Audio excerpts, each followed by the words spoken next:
안녕하세요. 축구 전문 기자 김성진입니다. 안녕하세요. 골다공 박문수입니다. 네, 1월이 다가오면서 유럽 축구의 또 최대 관심사인 겨울 이적 시장 관련된 그렇죠. 뉴스들이 굉장히 나오고 있습니다. 한국 축구 팬들에게는 손흥민이 뛰고 있는 토트넘과 관련된 이적설이 굉장히 관심이 많을 텐데요. 맞죠.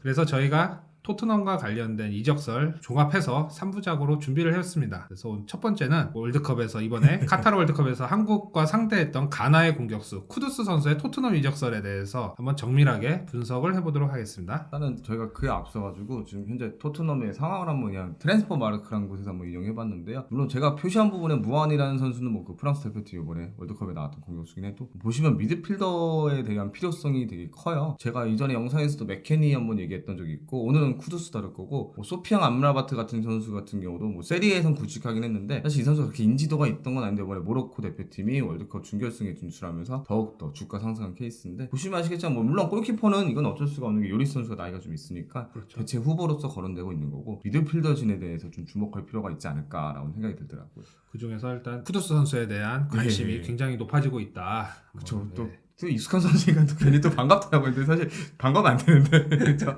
그게 왜 토트넘이 미드필더가 필요하냐면 보시면 아시겠지만 선수층이 굉장히 얇죠. 보시면 뭐 호이비에야 뭐 말할 필요도 없이 좋은 선수고 벤탄쿠르 선수 같은 경우는 뭐 부상 위험 가능성도 있기 때문에 지금 어떻게 보면 제 컨디션이 아닐 거란 말이에요.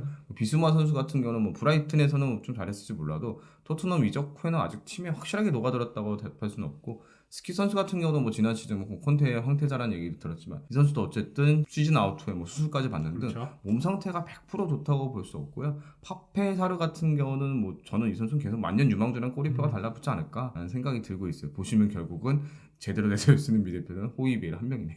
그렇기 때문에 겨울 이적 시장에서 토트넘은 최소한 예. 한두 명의 미드필더 이상의 보강은 필요하다. 그리고 예. 그 후보 중에 하나로 현재 쿠두스 선수. 선수요? 쿠두스 선수가 공격수기도 하지만 또 미드필더를 예, 볼 수 있기 미드필더도 때문에 되게 여러 가지 소화할 수 있고 되게 다재다능한 선수이기 때문에 분명 도움 되겠죠. 그래서 보면 이제 현지에서 3천만 파운드의 이적료로 우리나라 돈으로 470억 그 정도, 어휴, 비싸네요. 460억, 470억 정도인데 이 월드컵 스타, 그쵸? 한국전에서 또 굉장히 골을 근데 넣으면 잘하겠는데 되게 얄밉게 돼가지고 내가 딱 가는구나 했더니 바로 나 찬물을 그렇죠. 껴줬던 선수죠. 그래서 토트넘이 1월에 영입할 수 있다라고 이렇게 예. 기사가 나왔습니다. 일단 저희가 인용했던 건 부투룸인데 사실 좀 되게 생소하잖아요. 네, 원출설 한번 찾아봤는데 디 애슬리틱에서 그 월드컵에서 좋은 모습을 보여준 라이징 스타를 중심으로 해가지고 이적설에 대해서 다룬 부분을 인용했더라고요. 뭐 아무래도 쿠두스 선수 같은 경우는 물론 그 아약스에 관심 있는 분들이라면 이 선수가 되게 유망한 선수인 건 알고 있었을지라도 아무래도 이게 월드컵이 활약이 되게 중요하잖아요. 사실 그렇죠.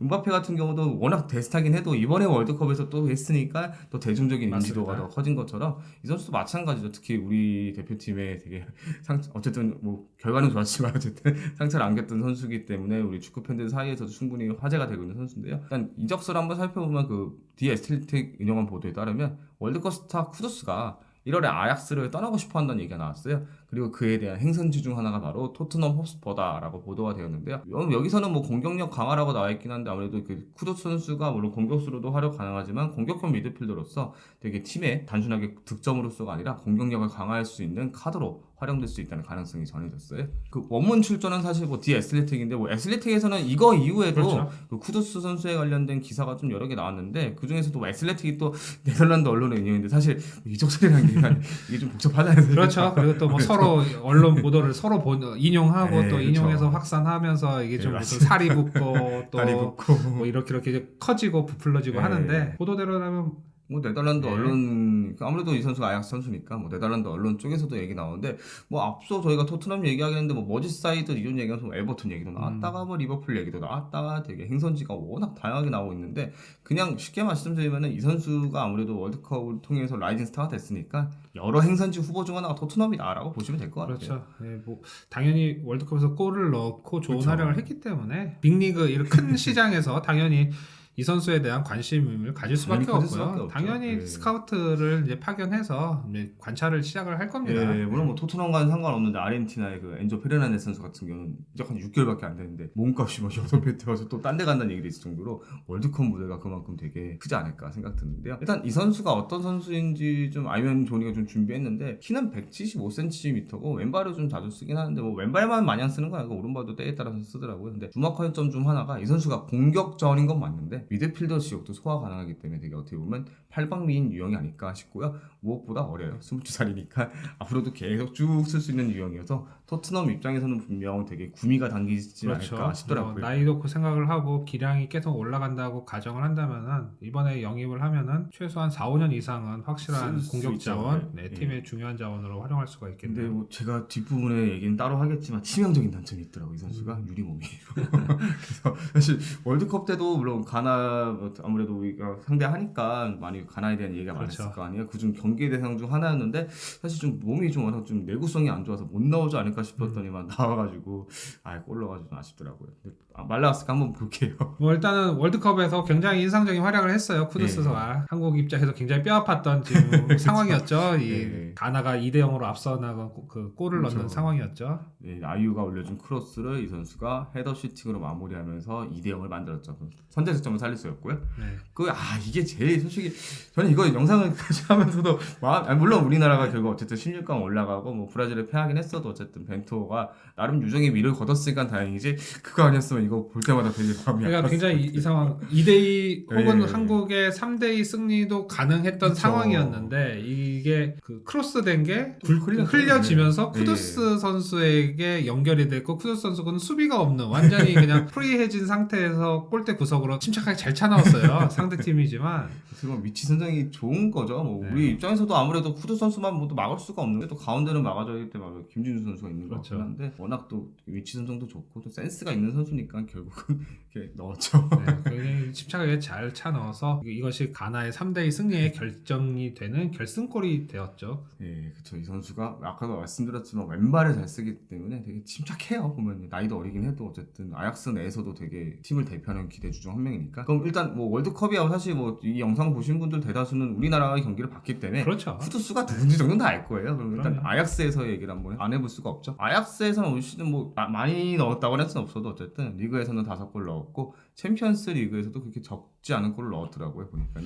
굉장히 뭐 벌써 시즌 뭐 21경기를 뛰면서 예. 10골이다. 그러면은 경기당 0.5골이면은 뭐 나쁜 기록은 아니죠. 좋은 거죠. 뭐 0.3골 이상 3경기에 한 골 정도만 넣어도 공격수는 좋은 공격수라고 말을 하는데 그렇죠. 좋은 공격수인데 이게 아무래도 호날두 메시 때문에 이게 눈높이가 너무 높아져가지고 그렇죠. 요즘 0.5골하면 뭔가 좀 어쨌든 나쁜 기록 절대 아니죠. 네, 굉장히 거기다가 뭐 챔피언스리그만 놓고 보면은 뭐 6경기에 4골이니까 나쁜 뭐 기록 절대 아니죠. 조별리그 뭐 경기 뛰면서 그냥 다 골 넣고 뭐 했다고 볼 수가 있겠네요. 그만큼 팀의 아약스의 그 공격의 핵심적인 역할을 했다고 볼 수가 있네요. 네, 그래서 일단 아약스에서의 활약상 중에서 아무래도 네덜란드 리그보다는 좀 챔피언스리가 좀 익숙할 것 같아서 준비해봤는데 이건 레인저스와의 맞대결에서 득점한 장면이에요. 보시면 이 선수가 위치가 되게 잘 보세요. 그때 한국전도 마찬가지였지만 속 피해 있다가 가가지고 자신이 공을 잡은 다음에 이걸 또 터닝 슈팅에 의해서 이번에 자신의 주발인 왼발이 아닌 오른발로 마무리하면서 득점에 성공했고 양발을 잘 쓸 수 있는 거네요. 뭐 예.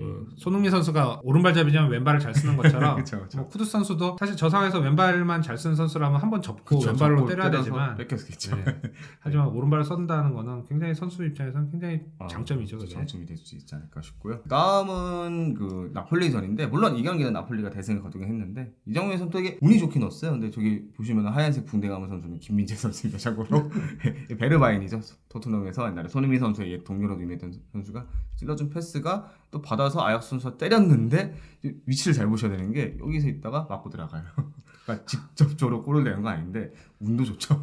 위치 선정이 굉장히 좋은 공격수예요. 예, 보면은 미드필더를 하면서도 예, 굉장히 위치 선정이 좋으니까 물론 공식적인 득점 기록도 쿠두스로 인정됐으니까 어떻게 보면은 순간적으로 파고 들어가는 움직임이 좋지 그렇죠. 않았을까 싶어요. 그런 게 우리 또 월드컵 때 잘 보여줬던 것 같아요. 네, 그런 그쵸, 그 그쵸. 헤딩슛 골 장면이라든지 뭐 이런 그렇죠. 결승골도 그런 게 마찬가지고. 확실히 어떻게 골을 넣을지 아는 선수다. 예, 바로 그러면 이 선수가 어떤 선수인지 알아야 되는데 아마 앞에서 말했던 내용이랑 거의 종합이라고 생각하시면 될 것 같은데 일단 이 선수 뭐 드리블이야 뭐 사실 아프리카 선수들이 좀 잘하긴 하잖아요 사실 마무리 능력도 뭐 직접적으로 골 결정력도 결정력인데 위치 선정이 좋기 때문에 나쁘지 않다고 볼 수 있는데 이 선수가 근데 보시면 아시겠지만 좀 단점도 되게 많아요. 그러네요. 굉장히 좀 약점들이 좀 많이 네. 또 분석이 돼 있네요. 뭐 볼관수도 좀 약하고 집중력도 막 그렇게 좋은 편은 아니고 뭐 여기서 기사에서는 뭐 따로 언급되진 않았지만은 뭐 이 선수 앞에서도 제가 몇 번 말했는데 부상을 좀 자주 당하는 경향이 없지 않아 있어가지고 그게 좀 걸리고요. 그리고 미드필더로 나서기는 약간 조금 아쉬울 수도 있는 게 이 선수가 수비 가담이 막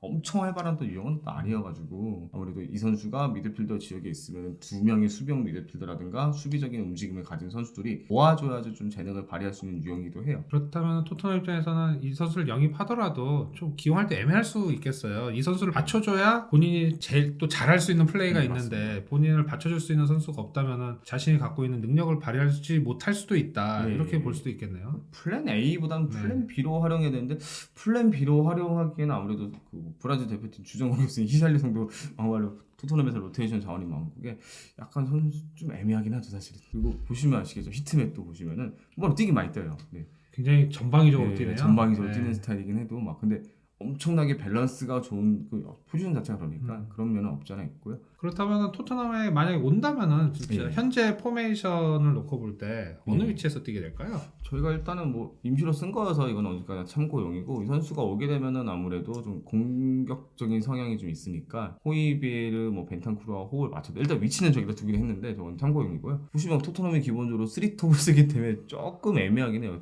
뭐 윙어로 빼자니 쿨루셉스키하고 뭐 히샬리송도 오른쪽에 있고 개인적으로 봤을 때는 오면은 분명히 뭐 포메이션을 바꾼다든가 여러 가지 면에서 도움이 되는 건 맞는데 이 선수가 왔다고 해가지고 당장 주전자를 깨차가지고 토트넘이 뭐 공격진에 뭐 힘을 실어준다고 보기엔 약간 좀 무리가 있지 않을까. 뭐 현재 이 3-4-3으로 놓고 볼 때는 사실 그쵸. 쿠두스 선수를 기용하기는 조금 조금 애매한 애매하긴 하죠, 위치가 될 것 같고 뭐 이 선수를 쓰게 된다면 결국에는 352 352 혹은 뭐 433 같은 그런 뒤에 두 명의 이런 맞아요, 또 맞아요. 미드필더가 받쳐줄 수 있는 그런 역할을 해야 될 것 같고 뭐 호이비에르나 벤탄쿠르 같은 선수처럼 그렇게 가운데 그냥 놓고 쓰기에는 뭐 여러모로 좀 부담이 좀 있을 수 있겠네요. 그나마 위하는 그 토트넘 선수들 특히 아약스 출신 토트넘 선수들 잘 풀린 게 있어서 뭐 근데 그거는 뭐 과거 얘기고 선수 스타일이 중요하기 때문에 오면 물론 지금 3-4-3 시스템에서 사실 애매하다고 볼 수 있지 않을까 싶어요. 그러면 뭐 이적 현실성이라고 얘기인데 제가 뭐 너무 깊이 있게 다루기보다는 월드컵이고 하고 이제 또 월드컵이 끝나자마자 이적성이 나온다는 거는 사실 뉴스거리 되게 많잖아요. 그러면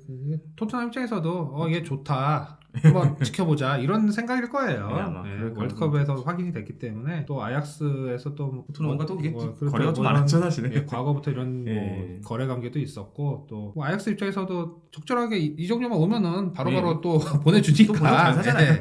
잘 키우고. 그렇기 그게 때문에 있으니까. 뭐 토트넘 입장에서는 아약스 소속이고 뭐 월드컵에서 잘했으니까 또 골도 잘 넣고 그렇죠. 그러니까 한번 우리 팀에 잘 맞을지를 한번 이제 짜맞춰 보는 거죠. 네, 그렇죠. 그러니까 너무 막 진지하기보다는 뭐 물론 모르죠. 뭐 아직 이적 시장에 뭐 물밑 작업을 할 수 있고 아직 수면이 나온 게 아닐 수도 있으니까 뭐 그냥 이적설 정도다라고 보면 될 것 그렇죠. 같아요. 뭐 진짜로 뭐 1월에 뭐 예. 토트넘이 한번 과감하게 베팅해서 그렇죠. 베팅할 수도 있죠. 이 선수의 저희가 모르는 또 다른 장점, 예. 기용법을 찾아서 베팅을 할 수도 있는 거니까요. 그렇죠. 이건 좀 더 지켜봐야 되지 않을까 그렇게 예. 생각이 드네요. 토트넘 일단 다음 일정 한번 살펴볼게요. 당장 22일 목요일에. 근데 이거는 뭐 공식적으로는 아니니까 뭐 친선 경기이기 때문에 뭐 100% 나올지는 안 나올지는 모르겠는데 일단 제가 봤을 때는 그냥 그 주전 선수도 약간 틀릴 수도 있긴 한데 주전 선수도 한번 컨디션 점검차 그렇죠. 한번 열리지 않을까. 네, 뭐 당장 이제 예. 리스와의 경기도 있고 그 다음에 이제 프리미어리그 경기 그리고 중간에 또 FA컵도 있고요. 굉장히 확실히 많네요. 빡빡한 또 한 4일 정도의 네. 간격의 이런 스케줄. FA컵 경기 포츠머스전 전까지는 좀 빡빡하게 4경기를 소화하고 그 다음에 조금 이제 쉬는데 그 이후에도 사실 또 촘촘한 그 스케줄이 이어지기 때문에 토트넘 입장에서는 뭐 어쨌든 간에 1월에 선수를 보강을 해야 돼요. 이 상황이기 때문에 보강을 해서 기용을 해야 되는 상황이고 주전 일부 선수들 부상 문제가 있기 때문에 그렇기 때문에 분명 쿠두스 선수에 대한 관심이 또 있지 않을까 생각이 또 듭니다. 이런 거에 대해서 좀 더 지켜봐야 될 것 같고요. 토트넘이 어떻게 또 쿠두스 선수를 관심을 갖고 분석을 해서 결정을 할지 한번 저희도 면밀히 지켜보고 같이 또 다시 또 이야기를 나눠보도록 하겠습니다. 감사합니다.